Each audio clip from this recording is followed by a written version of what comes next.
The rope stretched tight across the darkness, disappearing into the smoke and chaos above Hacksaw Ridge. Staff Sergeant Murphy tested its weight one final time, feeling the hemp fibers strain against the makeshift anchor point they'd rigged from twisted steel and prayer. Below him, the valley floor of Okinawa spread out like a shallow sea of mud and equipment, dotted with the white canvas of aid stations that had been working without rest since the 77th Infantry Division first attempted to take the ridge 3 days ago. "That line won't hold much longer," Murphy called over the distant crack of rifle fire. The rope showed clear signs of wear where it rubbed against the coral rock face, individual strands beginning to fray under the constant friction of lowering wounded men down the 300-foot cliff. Every evacuation added more stress to the system, and they'd already sent down 17 soldiers since darkness fell. Desmond Doss knelt beside the latest casualty, his hands moving with practiced efficiency despite the tremor of exhaustion. Private Jenkins had taken shrapnel across his back during the evening's probe, and the young medic worked to stabilize the wounds before attempting the dangerous descent. Around them, the plateau of Hacksaw Ridge stretched away into shadow, a moonscape of shell craters and broken coral where 2 companies of American infantry clung to positions they'd paid for with terrible losses. "We should have pulled back with the rest of the battalion," Murphy muttered, checking his rifle for the 100th time that night. Orders came down at 1800 hours. "Fall back, regroup, try again tomorrow with artillery support." But Doss continued his work, seemingly deaf to everything except the wounded man beneath his hands. The medic's gear lay spread around him in organized chaos: morphine syrettes, field dressings, splints improvised from rifle stocks, and torn shelter halves. His medical bag, battered and stained from weeks of combat across Okinawa's ridges and valleys, contained everything needed to keep men alive, and nothing designed to kill. The April rain that had plagued their advance up the ridge had stopped, leaving the air thick with humidity and the smell of wet coral. From their position near the cliff edge, they could hear the Japanese defenders moving through the cave systems that honeycombed the plateau's interior. Whispered voices carried on the night breeze, along with the metallic sounds of weapons being repositioned and the occasional burst of static from enemy radios. "Doss!" Murphy tried again, his voice carrying a note of command that usually brought immediate response. "We need to get Jenkins down to the aid station and then follow the withdrawal order. That rope isn't going to last another dozen trips." This time the medic looked up, his face pale in the starlight, but his expression resolute. "There are still men up here, Sergeant. I can hear them calling." And he was right. From the warren of shell holes and collapsed bunkers that marked their forward positions, weak cries for help drifted across the plateau. Some called for water, others for morphine, but most simply repeated the word that had become Doss's constant summons: "Medic."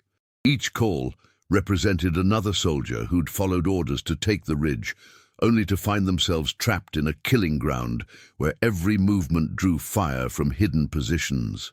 Murphy studied the rope again, running his fingers along a section where the hemp had begun to separate.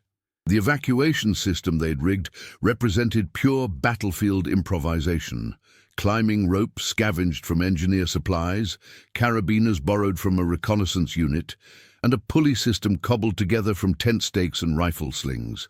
It had never been designed for the sustained use Doss demanded of it, lowering one wounded man after another into the darkness below. "Look at this line," Murphy insisted, showing Doss the frayed section. 2, maybe 3 more trips before it fails completely. When that happens, anyone still up here stays until morning, if morning comes.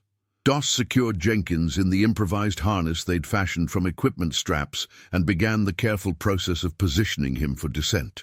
The wounded soldier drifted in and out of consciousness, kept stable by morphine and field dressings that would have to hold until he reached the aid station. Below them, medical personnel waited with stretchers and stronger lights, ready to rush each casualty to the evacuation hospital several miles inland.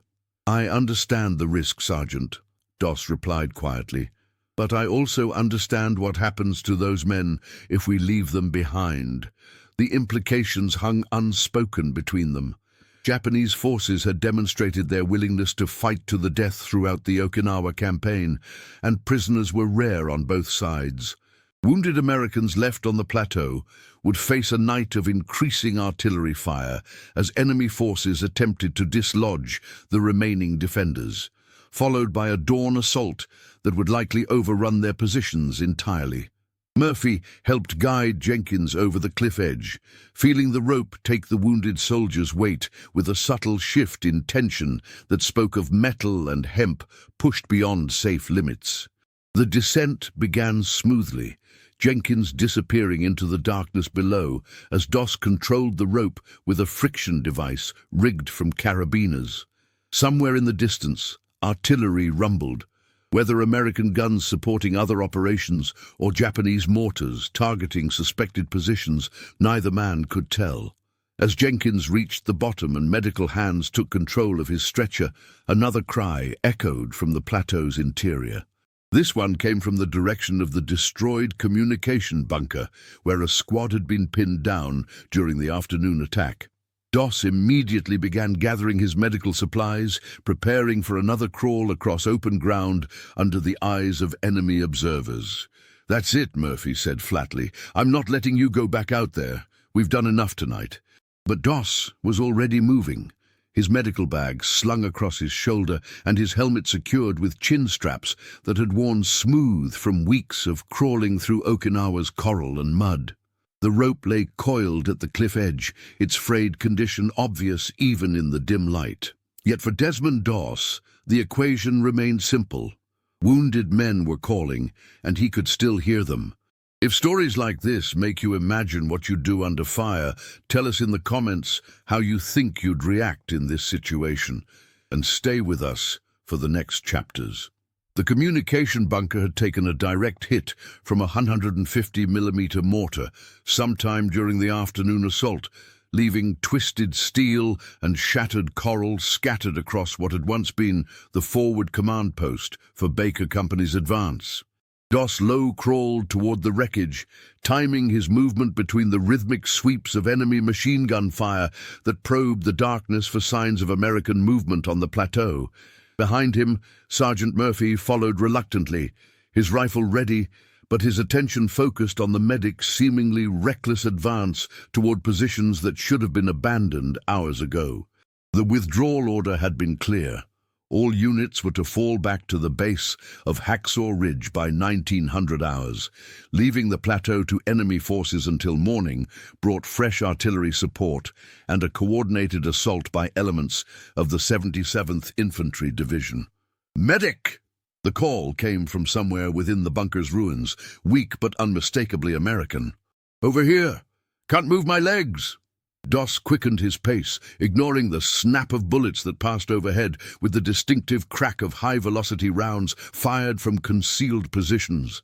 The Japanese defenders had spent weeks preparing the ridge for exactly this kind of assault, tunneling through the coral to create interlocking fields of fire that covered every approach. What American planners had expected to be a straightforward infantry advance had instead become a deadly maze, where each yard of ground cost casualties they could barely afford.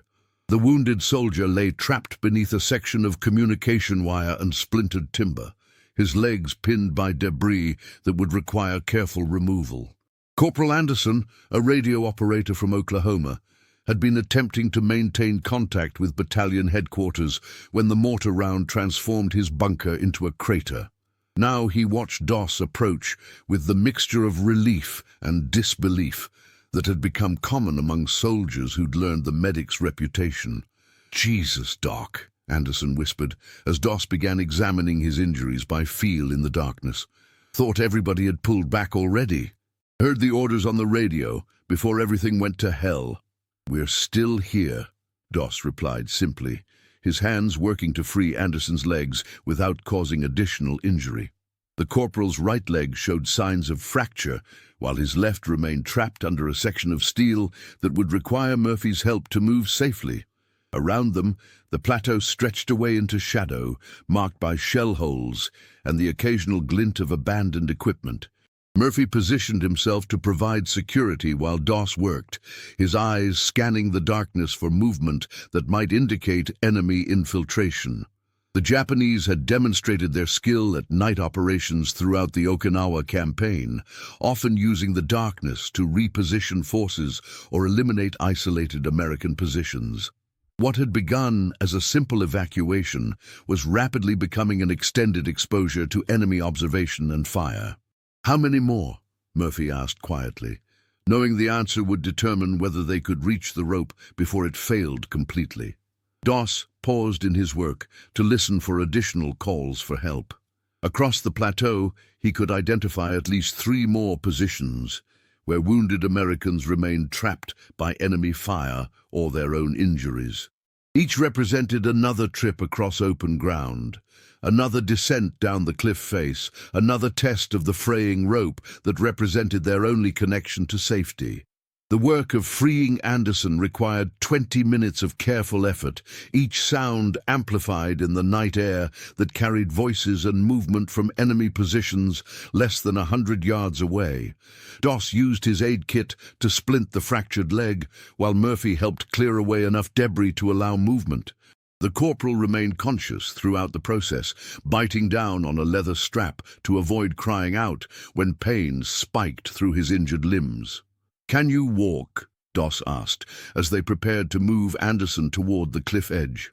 "With help," the corporal replied through gritted teeth, "but it won't be fast and it won't be quiet." The movement back to the evacuation point took another 30 minutes, with Murphy and Doss supporting Anderson between them, while machine gun fire swept the ground they'd crossed earlier. Twice, they were forced to drop flat and wait for the gunfire to shift to other sectors, listening to the whistle of mortar rounds that impacted randomly across the plateau. The Japanese seemed content to maintain pressure without launching a major assault, perhaps waiting for dawn to reveal American positions more clearly. At the cliff edge, the rope showed additional signs of wear. Several more strands had separated during their absence, and the anchor point creaked ominously under the test weight Murphy applied. The system that had seemed marginally adequate at sunset now appeared on the verge of complete failure, yet Doss began preparing Anderson for descent without hesitation. "This is insane," Murphy muttered, checking the rope's condition one final time. "We should wait for morning, get engineer support, rig a proper evacuation system." But Anderson had overheard the distant calls for help that continued to echo across the plateau, and he understood the implication of waiting until dawn. "Get me down there," he said quietly. "Then go get the others. That's what we came up here to do." Doss secured Anderson in the improvised harness, double-checking every connection and knot that would support the corporal's weight during the 300-foot descent. Below them, medical personnel waited with stretchers and lights, having learned to expect a steady stream of casualties from the plateau above. The aid station had expanded throughout the day, adding tents and personnel as the true cost of taking Hacksaw Ridge became apparent. As Anderson disappeared into the darkness below, supported by a rope that groaned audibly under the strain, Doss listened again for calls from the wounded still scattered across the plateau. Each voice represented another impossible decision: follow orders and withdraw to safety, or continue moving forward into ground that no reasonable tactical manual would recommend holding. Murphy watched the medic's face in the starlight, seeing the same quiet determination that had characterized every action since their unit first approached the base of Hacksaw Ridge. Orders were orders, and withdrawal had been commanded by officers who understood the larger tactical picture. But Doss had always operated according to a different set of imperatives, one that placed individual lives above operational considerations. "Next one?" Murphy asked, though he already knew the answer. Doss shouldered his medical bag and adjusted his helmet, preparing for another crawl across the killing ground toward voices that called from positions everyone else had already abandoned. The rope remained coiled at the cliff edge, its condition deteriorating with each use, but still functional enough for one more trip, maybe two, if they were careful and lucky. The sound of approaching artillery changed everything. What had begun as scattered harassment fire from Japanese mortars suddenly escalated into the distinctive whistle of heavier shells, 105mm rounds that indicated a coordinated barrage designed to clear the plateau of remaining American forces. Doss and Murphy pressed themselves into a shell crater as the first rounds impacted across their position, sending coral fragments and steel through the air where they'd been standing moments before. "Friendly fire!" Murphy shouted over the explosions, recognizing the characteristic sound of American artillery. "Someone called in fire support on our own position." The implications became clear as radio chatter drifted from abandoned equipment scattered across the plateau. Battalion headquarters had ordered artillery to prep the ridge for tomorrow's assault, assuming all friendly forces had completed their withdrawal hours ago. The fire mission would continue throughout the night, making movement across the plateau nearly impossible, and evacuation down the cliff face a deadly gamble between shell bursts. Through the chaos of exploding ordnance, the cries for help continued. 2 wounded soldiers remained trapped near what had been Charlie Company's forward position, while another lay somewhere in the direction of the destroyed observation post. Each voice represented a life that would be lost if Doss waited for the artillery to lift at dawn, assuming any of them survived the night-long bombardment. "We have to signal them to cease fire." Murphy fumbled for a signal flare, knowing the gesture was probably futile but unable to accept the alternative. "Get word down to battalion that we're still up here." But Doss was already moving, crawling toward the nearest position where wounded soldiers called for help. The medic seemed to calculate the timing between shell bursts, using the brief intervals to cover ground that would be swept by shrapnel and debris within seconds. Murphy watched him disappear into the smoke and darkness, then followed, abandoning any pretense of tactical wisdom in favor of staying close to the one man who seemed capable of navigating this impossible situation. The wounded soldier they reached first had been calling for help since the afternoon assault, his voice growing weaker as blood loss and shock took their toll. Private Williams, barely 19 years old, had taken multiple fragment wounds during the initial barrage that preceded the Japanese counterattack. Now he lay in a shallow depression, using an abandoned pack as shelter while artillery rounds impacted randomly around his position. "Thought you guys left me," Williams whispered as Doss began treating his wounds by feel in the darkness. "Heard the withdrawal order on someone's radio. Figured I was done for." "Nobody gets left behind," Doss replied, though the artillery fire made that promise increasingly difficult to keep. Each shell burst illuminated the plateau in stark detail, revealing the true extent of the day's carnage and the impossible nature of their current position. Scattered equipment, abandoned weapons, and the still forms of soldiers who hadn't survived the assault created a landscape that resembled photographs from the previous war's worst battlefields. Murphy provided security while monitoring the rhythm of the barrage, trying to identify patterns that might allow safe movement toward the cliff edge. The artillery seemed to follow a systematic grid, covering the plateau in sections before repeating the cycle. Between salvos, they would have perhaps 90 seconds to move Williams toward the evacuation point, assuming the rope remained intact and functional after hours of continuous use. "How many more after this one?" Murphy asked, though he dreaded the answer. Doss paused to listen for additional calls for help, his trained ear separating human voices from the chaos of continuing artillery fire. 2 positions remained active, a machine gun crew that had been cut off during the afternoon withdrawal, and a forward observer who'd maintained his position to call in fire support before communication failed. Each represented another impossible journey across ground that was being systematically destroyed by their own guns. The movement back to the cliff edge required careful timing and considerable luck. Williams could move with assistance, but his wounds slowed their progress to a dangerous crawl that left them exposed during the intervals between shell bursts. Twice, they were forced to drop flat as artillery rounds impacted close enough to shower them with debris, leaving their ears ringing and their vision spotted with afterimages of the explosions.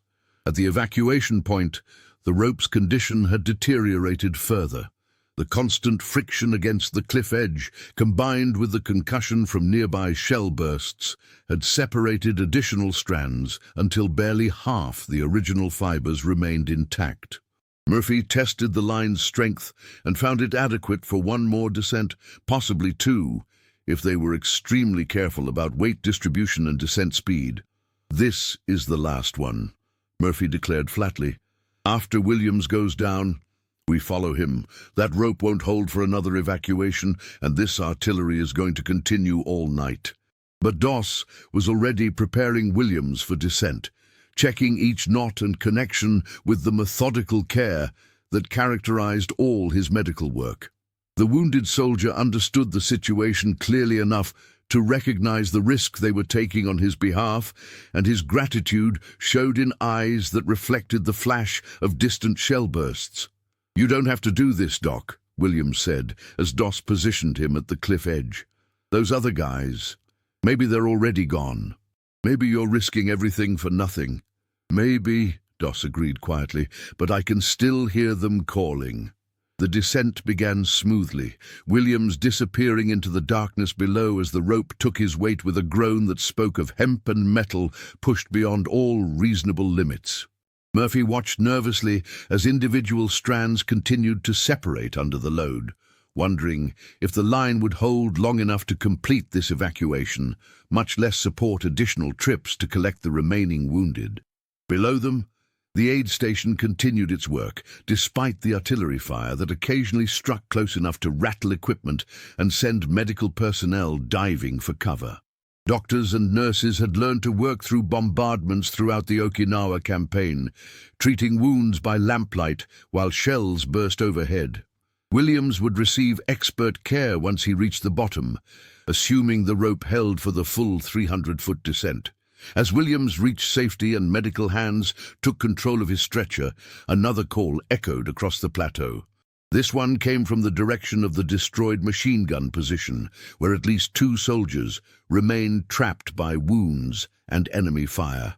Doss immediately began gathering his medical supplies, preparing for what would likely be the most dangerous evacuation of the night. Murphy looked at the rope, then at the medic, then at the impossible terrain they would have to cross under continuing artillery fire. Orders dictated immediate withdrawal to save the lives they still could. Common sense demanded abandoning positions that had become untenable, but Doss operated according to different imperatives, ones that placed individual responsibility above institutional survival. "One more," the medic said simply, shouldering his medical bag and adjusting his helmet. "Just one more. Would you follow the orders exactly, or trust what your own eyes and instincts tell you in a moment like this? Comment which path you'd take, and share this episode with someone who loves real human stories from history." The machine gun position had been overrun twice during the afternoon assault, changing hands as American and Japanese forces surged back and forth across a stretch of coral that offered commanding views of the plateau's southern approach. Now it lay silent, marked only by the scattered equipment of both armies and the occasional movement that indicated wounded soldiers still clung to life among the wreckage. Doss approached the position during a lull in the artillery fire, timing his movement to coincide with the brief intervals between salvos that swept across Hacksaw Ridge in systematic patterns. The closer he came to the front lines, the more evidence he found of the day's savage fighting: abandoned weapons, shredded uniforms, and the personal items that soldiers carried into combat. Photographs, letters, small Bibles that had provided comfort right up until the moment they couldn't. 2 soldiers remained alive in the destroyed position. Sergeant Casey, a machine gunner from Tennessee, had taken multiple wounds during the final Japanese assault, but managed to crawl into a shell hole that provided minimal protection from both enemy fire and the continuing artillery. Private Yamamoto, A Japanese-American soldier from the 442nd Infantry Regiment who'd been attached to the 77th Division, lay unconscious from a head wound, but still breathed steadily, despite the blood that covered half his face. "Jesus Christ, Sergeant Murphy," Casey whispered as Doss appeared at the crater's edge. "Thought everybody was dead or gone. Been listening to our own artillery trying to kill me for the last 2 hours."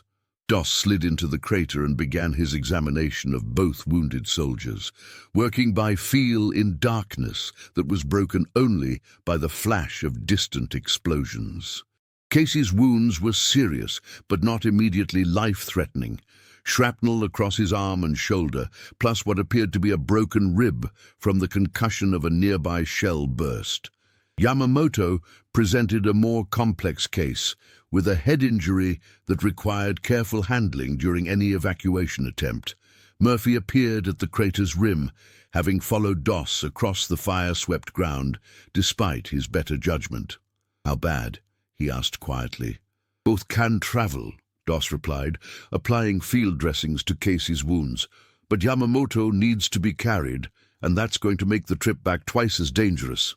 The implications were clear to all 3 conscious men.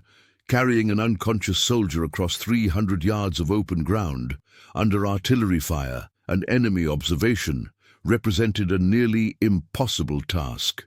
Yet leaving him behind was unthinkable, and waiting for dawn would expose them to the coordinated assault that Japanese forces were certainly planning to retake the plateau. Casey struggled to sit upright, testing his ability to move with the wounds Doss had just bandaged. "I can walk," he determined. "Won't be fast, but I can make it to the rope on my own. You two get Yamamoto out of here."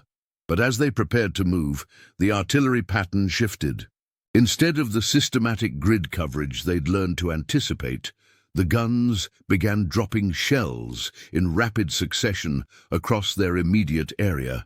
Someone had adjusted the fire mission, possibly in response to reports of movement on the plateau, and the barrage intensified to a level that made any movement suicidal.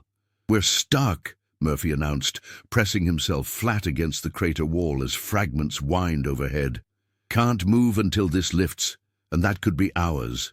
Doss continued working on Yamamoto's head wound, using techniques learned during weeks of treating similar injuries across Okinawa's ridges and valleys. The unconscious soldier showed signs of concussion, but no obvious skull fracture, meaning his chances of survival were good if they could get him to proper medical care. Each passing hour, however, decreased those odds as shock and internal bleeding took their toll. Time became measured in shell bursts and the intervals between them. Casey remained conscious and alert despite his wounds, occasionally whispering updates about his condition or observations about enemy movement in the distance. Yamamoto drifted in and out of consciousness, sometimes mumbling words in Japanese that none of them understood, but that seemed to provide comfort in his confused state. During a brief lull in the artillery fire, Murphy risked a look toward their evacuation point. Even in the darkness, he could see that the rope remained in place, though its condition after the night's bombardment was impossible to determine from their current position. More critically, the cliff edge itself showed signs of damage from near-miss shell bursts that had showered the area with coral fragments and destroyed some of their improvised anchor points. "That line might not be there when we get back," Murphy warned. "And even if it is, I'm not sure it'll hold after what it's been through tonight."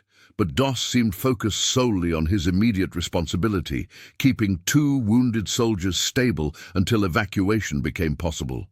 He checked and rechecked their bandages, administered morphine carefully measured for their body weights and injury patterns, and maintained a quiet stream of reassurance that helped counteract the shock and disorientation that accompanied their wounds.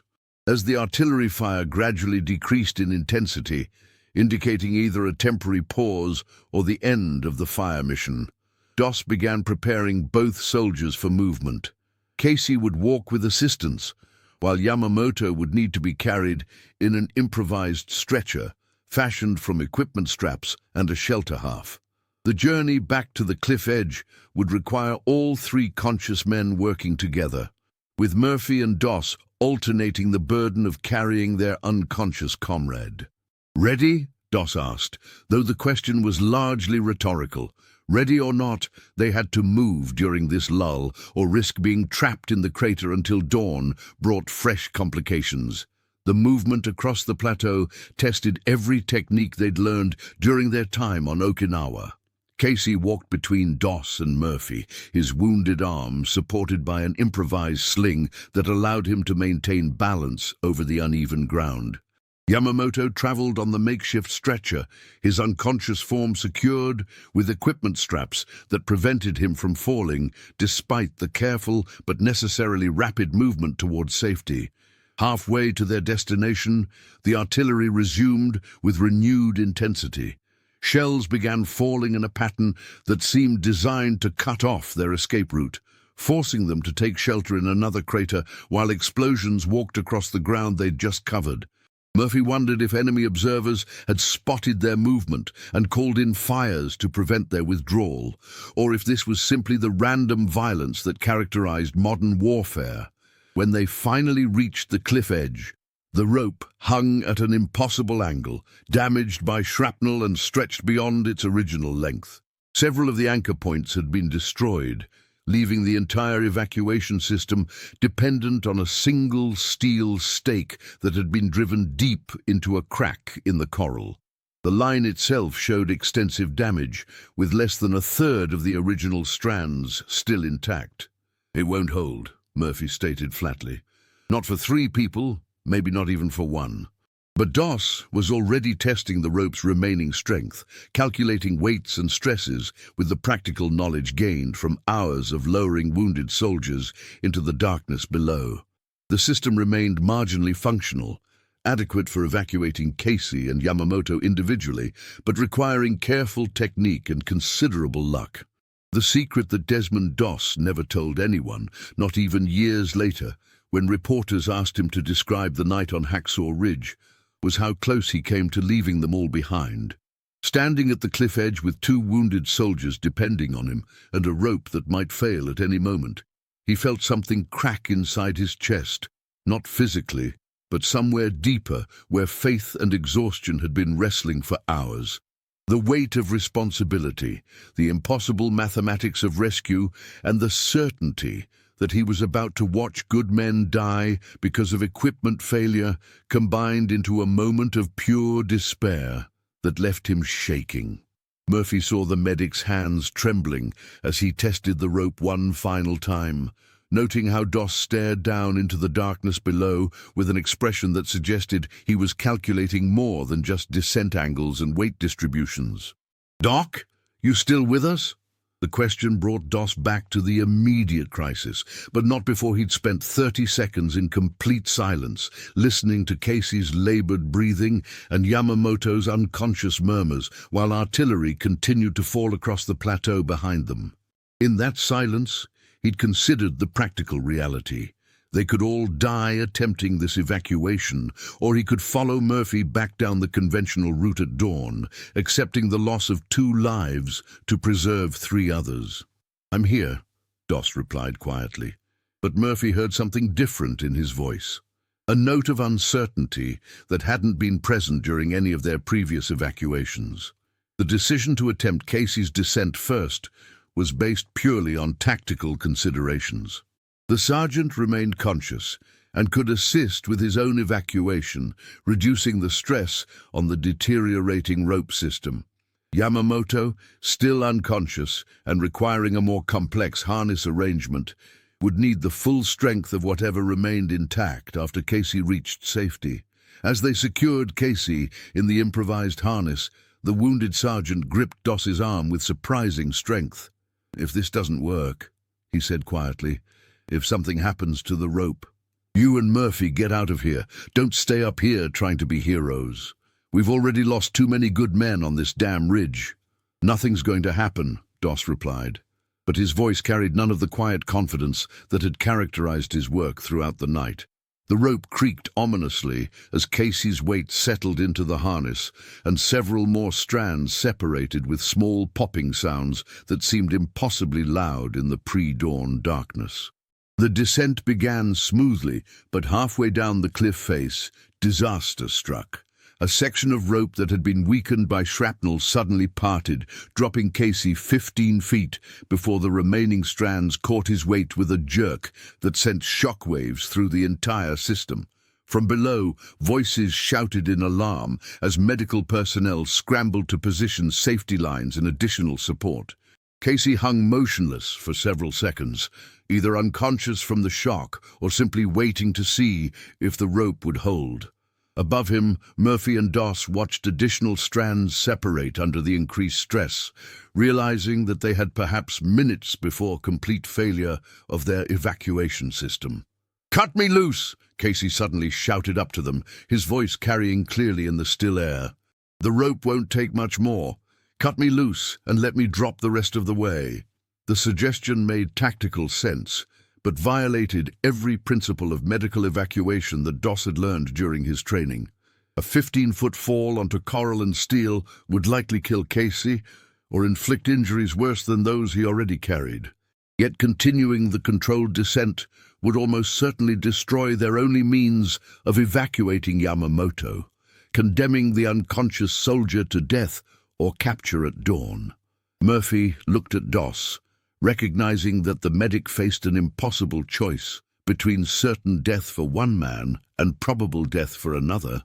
Standard operating procedures offered no guidance for this situation, and command decisions made hours earlier had assumed all personnel would be safely withdrawn before the artillery barrage began. What Doss did next violated every regulation in the field medical manual, but reflected the kind of improvisation that had kept soldiers alive throughout the Okinawa campaign. Instead of cutting Casey loose or continuing the descent with a failing rope, he began lowering the sergeant in short jerks, allowing the damaged line to distribute stress across its remaining intact sections while minimizing the total time under load. The technique worked, but barely. Casey reached the bottom with the rope literally disintegrating above him, individual hemp fibers floating down like snow as the last strands gave way. Medical personnel immediately rushed him to safety, while engineers began rigging a new evacuation system using materials brought up from supply depots in the valley. But the new rope wouldn't arrive for another hour, and Yamamoto's condition was deteriorating. The unconscious soldier showed signs of increased intracranial pressure from his head wound, meaning delay could result in permanent brain damage even if he survived until evacuation. Doss faced the prospect of watching a man die slowly while rescue equipment traveled the long route up the valley floor and around the base of Hacksaw Ridge. Murphy understood the situation clearly enough to propose the alternative that military necessity demanded. "We rappel down the conventional route," he suggested. "Follow the trail we used coming up, get back to friendly lines before dawn. Leave Yamamoto here with medical supplies and come back with a full rescue team when the ridge is secure." The suggestion was tactically sound and morally defensible. They'd already evacuated dozens of wounded soldiers under impossible conditions, and losing one more to circumstances beyond their control fell within the acceptable margins of combat operations.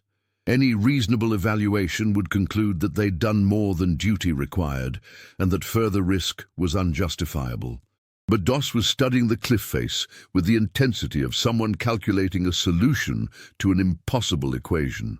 The coral formation offered handholds and narrow ledges that might, with enormous risk and considerable luck, allow a careful climb down while carrying an unconscious soldier. It would require techniques no medical manual described and accept probabilities no sane person would consider acceptable. "I'm going to carry him down," Doss announced quietly. Murphy stared at the medic, then at the 300-foot cliff face, then back at Doss. "That's suicide. You'll both die, and we'll have lost everyone." "Maybe," Doss agreed. already beginning to rig a harness system that would allow him to rappel down the cliff while supporting Yamamoto's unconscious form. But I can still hear him breathing. The climb down Hacksaw Ridge took 47 minutes, though Doss would never be entirely certain of the time. Years later, when the nightmares came, he would remember the sensation of Yamamoto's breathing against his shoulder, the way his own hands cramped from gripping coral edges that cut through his gloves, and the moment halfway down when he nearly lost his grip entirely and hung suspended over empty space, with only prayer and stubbornness keeping them both alive. Murphy followed at a distance, moving carefully but without the impossible burden of an unconscious soldier strapped to his back.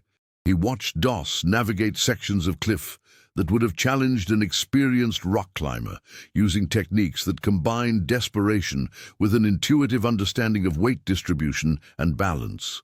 Several times the medic stopped completely, resting against narrow ledges while he calculated the next sequence of moves that might, possibly, get them both down alive. When they finally reached the valley floor, medical personnel immediately took control of Yamamoto, rushing him to the aid station where doctors worked to relieve the pressure building inside his skull. Sergeant Casey, despite his dramatic descent on the failing rope, had stabilized enough to sit upright and watch the arrival of the last casualties from the plateau above. The evacuation was complete, but at a cost that wouldn't be fully understood until weeks later when the adrenaline faded and the accounting began. Doss collapsed beside the aid station, his hands bleeding from rope burns and coral cuts, his uniform soaked with sweat despite the cool morning air. He'd lost 12 pounds during the night, dehydration and exhaustion, combining with the physical stress of repeatedly climbing and descending under impossible conditions. But when a nurse offered him morphine for the pain in his hands, he declined, saving the medication for soldiers with wounds more serious than his own. The after-action report filed by the 77th Infantry Division 3 days later compressed the night's events into a single paragraph. During the withdrawal from forward positions on Hacksaw Ridge, Unit Medic PFC, Desmond Doss remained behind to evacuate wounded personnel, successfully lowering approximately 75 soldiers down the cliff face using improvised equipment before withdrawing to friendly lines. The official account mentioned neither the failing rope nor the artillery fire, reducing hours of terror and improvisation to the sanitized language of military efficiency. Murphy tried to provide a more complete account during his debriefing with intelligence officers, describing the rope's deteriorating condition and the systematic artillery fire that had made evacuation nearly impossible. But his testimony was edited for clarity and brevity, removing the details that might have helped readers understand what the night had actually required of the men involved. The bureaucratic machinery of war preferred clean narratives to complex truths. 6 weeks later, Doss received notification that he was being recommended for the Medal of Honor, the citation describing his actions as conspicuous gallantry and intrepidity at the risk of his life above and beyond the call of duty. He read the formal language with the detached interest of someone reviewing events that had happened to another person, noting how the official version emphasized heroism while omitting the fear, uncertainty, and moments of near collapse that had characterized his actual experience. The medal ceremony took place in Washington, with photographers and reporters capturing images of a young medic who looked uncomfortable in his dress uniform and seemed eager to return to his unit. When asked to describe his actions on Hacksaw Ridge, Doss provided brief, factual answers that satisfied the press but revealed nothing about what it felt like to carry an unconscious soldier down a 300-foot cliff face while questioning whether his faith would be strong enough to see them both to safety. Years later, living quietly in Georgia, Doss would sometimes wake in the night to the sound of rain on his roof and the phantom sensation of fraying rope in his hands.